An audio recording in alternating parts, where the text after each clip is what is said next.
This podcast is brought to you by Revival, Book 1 of the Unveiled Book series. Welcome back to the AI Analysis Podcast. Have you ever gone into a used bookstore, found one of the old Goosebumps books that you loved as a kid, and wondered if it was rare or valuable at all? It's the ultimate nostalgia trap, isn't it? You walk in, you smell that, that old paper smell, and then bam, you see that dripping neon green font on a spine. Oh, yeah. You pull it out, see that classic Tim Jacobus cover art, the warped perspective, the bright colors, the kind of slimy textures, and you are instantly back in the fourth grade. Immediately. I can practically feel the raised lettering on the cover just thinking about it. But then the adult brain kicks in and you think, wait, is this just a beat-up paperback worth 50 cents or did I just stumble onto something? And that is exactly the question we're looking at today. We're digging into an analysis from the Goosebumps Crew. Now, these guys, Isaiah, Bjorn, and Nick, they're not just casual fans. They call themselves the biggest Goosebumps nerds on the planet. And honestly, after going through their breakdown, I think they've earned that title. They really debunk this myth that all these books are just mass-produced junk. Right. Because that's the assumption, Scholastic printed millions of them. You can probably find monster blood just lying around on the street. Which is true. The volume is just massive. But the crew, they outline this hidden tier of gems. And they make this really compelling case that if you know exactly what to look for, and we're talking like specific numbers, specific inserts, even printing errors, you can find copies that are genuinely rare. So our mission today is to give you that collector's vision, to help you spot those gems in the wild. We're going to break down how to identify a true first print, because there is a massive trap there that fools almost everyone. It definitely would have fooled me before I saw their work, yeah. And then we're getting into the really fun stuff, the goodies, the stuff that was stuck inside the books. The ephemera, the bookmarks, the masks, the temporary tattoos. The stuff that was literally designed to be destroyed. And finally, we have to talk about what they call the side quest. Apparently, there's a whole separate universe of Scholastic Book Fair editions that are different from the ones you bought at the bookstore. Oh, it's a rabbit hole. It drives the completionists absolutely nuts. But let's start at the beginning. You're at the first store. You spot a copy of book number 1, Welcome to Dead House. It looks old. It feels old. How do you know if it's a first print? Okay, so this is where I would have failed immediately. Yeah. I always thought you just open it up, you look at the copyright page, and if it says First Scholastic Printing, you're golden. Right. It says it right there in black and white. Exactly. And that is the number one rookie mistake. The Goosebumps Crew highlighted this.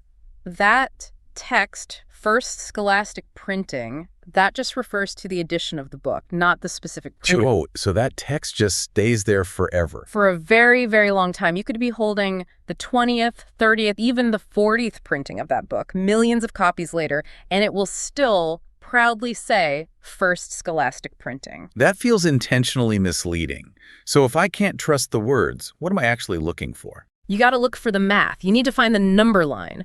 It's that little string of numbers at the bottom of the copyright page. It usually counts down. 12, 11, 10, 9. You are looking for the number 1. So if the line starts at, say, 23. Then you're holding the 23rd printing. It's that simple. But so many people miss it because they get distracted by the text. And since Welcome to Dead House was so popular, they just printed it into the ground. Finding a copy with a 1 in that number line is a real needle in a haystack. But there was a visual trick the crew mentioned for the really early ones, right? Something you can spot without even opening the book. This is my favorite tip because you can scan a whole shelf in seconds. For the first 6 books only, so from Welcome to Dead House up to Let's Get Invisible, the first prints did not have a number on the spine. Which is so weird to think about because the numbering is iconic.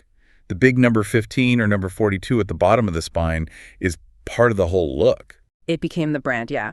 But when they launched in 92, they didn't know it was going to be a franchise yet. They had no idea they were going to hit 62 books. So the numbering on the spine didn't actually start until book number 7, Night of the Living Dummy. So if I see a copy of Stay Out of the Basement and the spine is clean, no number at the bottom, I should grab it. Grab it immediately. That's an early state binding. It's a dead giveaway. They also mentioned some specific cover things, right? Like the book itself almost telling you it's a first print.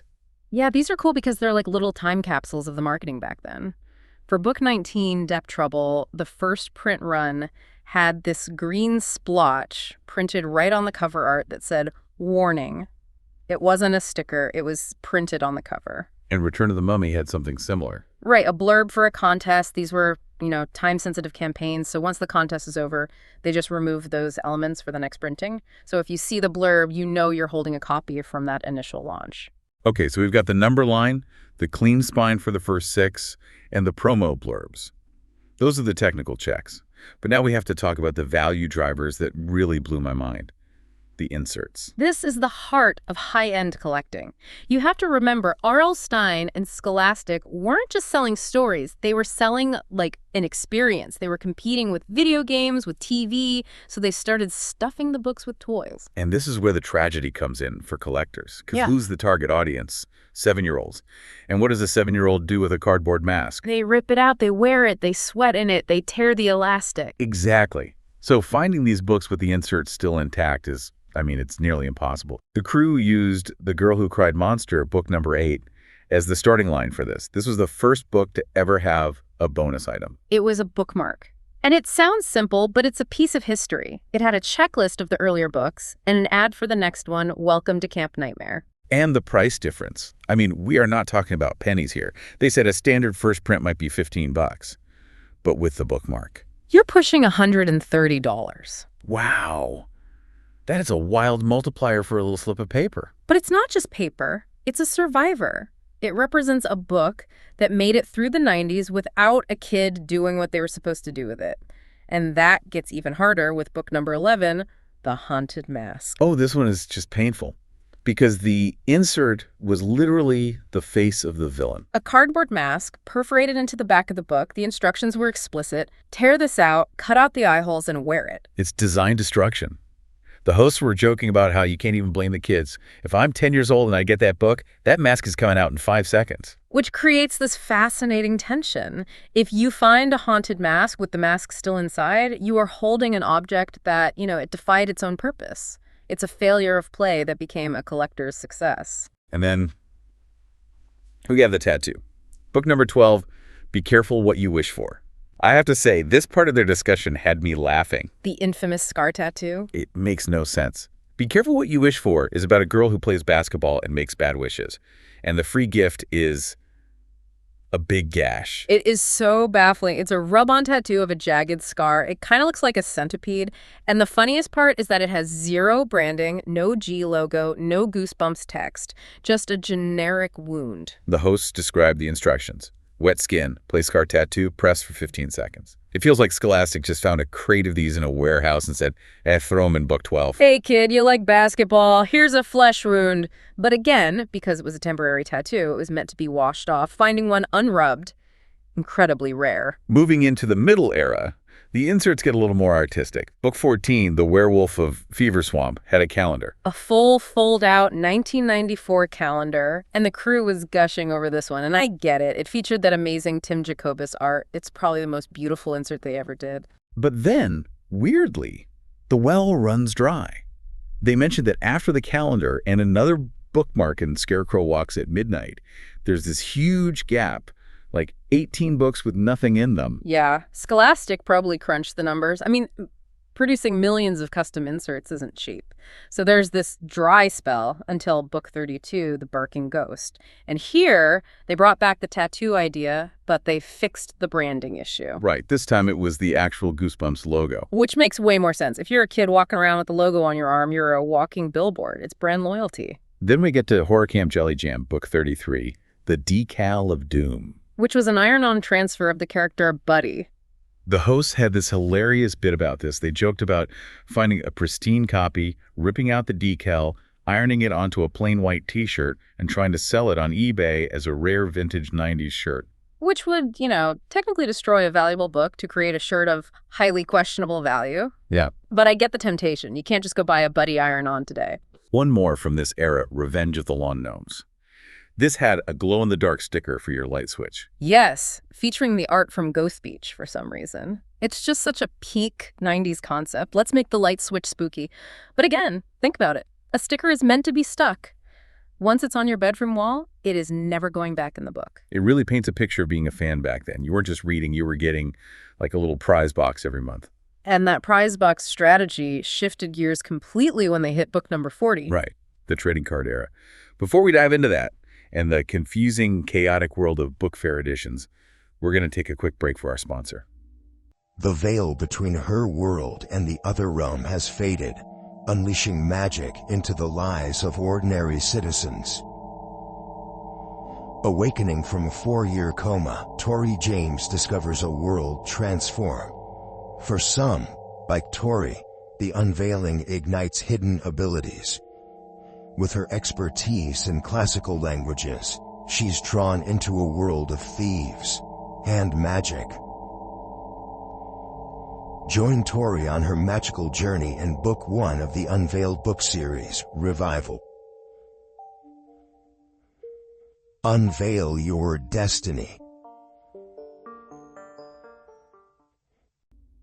We are back looking at the hidden gems of the Goosebumps world. So we've covered the early eclectic mix of masks and scars, but the Goosebumps crew pinpointed Book 40, Night of the Living Dummy 3, as a major turning point. This is where standardization kicks in. Up until now, the inserts were kind of random, a mask here, a calendar there. But starting with Night of the Living Dummy 3, every other book contained Goosebumps trading cards and a bookmark. So it became predictable. You knew if you bought an even-numbered book, you were getting cards. Exactly. Night of the Living Dummy 3 had cards for itself and for Bad Hair Day. Egg monsters from Mars, say Cheese and Die Again, they all had them. But there's a catch with these cards. They aren't just sitting in there loose like a pack of baseball cards. No, and this is the condition nightmare. They were bound into the book with a perforated edge. The hosts warned about this specifically.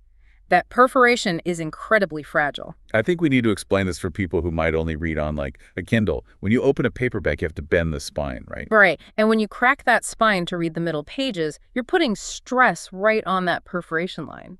The paper is so weak there, so if you just read the book like a normal kid, the cards would often just pop out on their own. So you don't even mean to lose them. They could just fall out on the school bus while you're reading. Exactly. Which makes finding a tight copy where the book feels unread and the cards are firmly attached very, very difficult. It's not just about rarity. It's about physical preservation. Okay, now we have to talk about the side quest. This is where I think casual collectors would just get lost. The Scholastic Book Fair editions. This is the deep end of the pool. We all remember the book fairs going to the gym with your crumpled dollar bills. What most people don't realize is that the books sold at the book fair were often printed differently than the ones sold at, like, Barnes & Noble. How can you even tell the difference? They look the same from the front. The main thing to check is the back cover. A bookstore copy has a barcode and a price. A book fair edition often has no barcode or a totally different internal code and usually no price. Okay, so no barcode equals book fair. Why does that matter for value? Is it just a printing quirk? No. The contents were different. The inserts actually changed. Wait, so if I bought the Barking Ghost at a bookstore, I got the tattoo we talked about, but if I bought it at the book fair... You didn't get a tattoo. You got a Get Goosebumps poster. So to have a complete collection, you technically need to buy the same book twice. If you're a true completionist, yes. You need the tattoo version and the poster version. It's like playing a video game on hard mode. That is diabolical genius from Scholastic. Like, it's even weirder. Take Legend of the Lost Legend. The book fair edition had these special lenticular stickers. Lenticular, those are the holographic ones, right? The ribbed plastic that shifts when you tilt it. Yeah, exactly. Well, there was this massive production error with that run. A huge portion of these stickers were printed upside down. Oh, I love a good printing error. Does that make them more valuable, like a double-stamped coin? In the Goosebumps market, it's less about million-dollar value and more about the cool factor. It proves you have a genuine, original book fair copy from that specific batch. It's a conversation piece. Hey, check out my upside-down holographic stickers. And this split between bookstore and book fair just kept happening. Constantly. Attack of the Jack-o'-lanterns, Vampire Breath, Calling All Creeps. All of these had special lenticular stickers that you could only get from the book fair versions. It turns collecting into a real treasure hunt. You can't just look at the title on the spine. You have to pull the book off the shelf, check the back for a barcode, flip through the pages. And that's the thrill of it. And there were a few late series rarities they mentioned, too. I mean, the series ran out of steam eventually, but they tried some big swings at the end, like Werewolf Skin, book 60. That one threw it back to the beginning, right? It was a callback, yeah. It had a tear-out werewolf mask, very similar to the haunted mask from book 11. It's a nice little bookend to the series. And they even mentioned a book from the series 2000 run, which came after the original 62, Cry of the Cat. That's the only non-original book they highlighted as having a significant insert. It had an iron-on decal, so if you're a real completionist, you have to cross over into the next series for that one item. You know, what I love most about this analysis is the feeling behind it. The Goosebumps crew, they aren't just talking about money.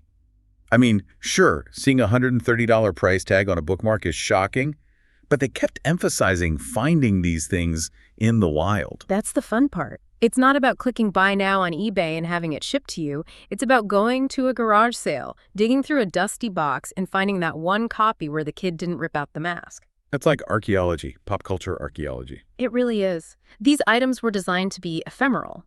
They are designed to be consumed, stuck on your binder, and thrown away. The bookmarks were meant to mark pages. The tattoos were meant to wash off. So when you find one that's untouched, you're holding a mistake, in a way. A happy accident where someone forgot to have fun with the book in 1996, which lets us have fun with it 30 years later. Precisely. It's not just about the story of the monster inside the book. It's about the story of the physical object itself. Who owned it? Why didn't they use the sticker? It connects you to the past in a really tangible way. And it makes me want to run to my parents' attic right now. I know I have a stack of these somewhere, and now I'm panicked that I might have thrown away a fortune in bookmarks. You probably did. We all did. That's why they're rare. Thanks for the vote of confidence. But seriously, this has been such a cool look into a very specific niche of collecting. It really shows that you need to look past the cover, literally, to know what you have. Knowledge is power. And in this case, knowledge is knowing to look for the number 1 and a generic scar tattoo. Well, there you have it. Thanks to the Goosebumps crew. You know how to separate the gems from the junk. What's the rarest Goosebumps book in your collection? Let us know in the comments. We'll see you next time. Greetings, boys and girls. My name is Isaiah Vargas. For over 3 decades, R.L. Stine's Goosebumps has reigned as one of the best-selling book series in history, spawning a monster franchise that's lasted since 1992 and spawning a massive fan base. Folks who love to talk about this influential series, and that's where we come in. Join the Goosebumps crew, Nick Shaw, Bjorn Panelik, and myself every week as we dive into the world of Goosebumps and talk about everything from the books, TV shows, movies, video games, merchandise, and so much more. Many like-minded Goosebumps fans and a growing list of special guests join us, so if you want Goosebumps, get with the program. Tune in to the Goosebumps crew every week on YouTube and audio platforms. Become a Goosebumps crew member today. Listen with the lights on.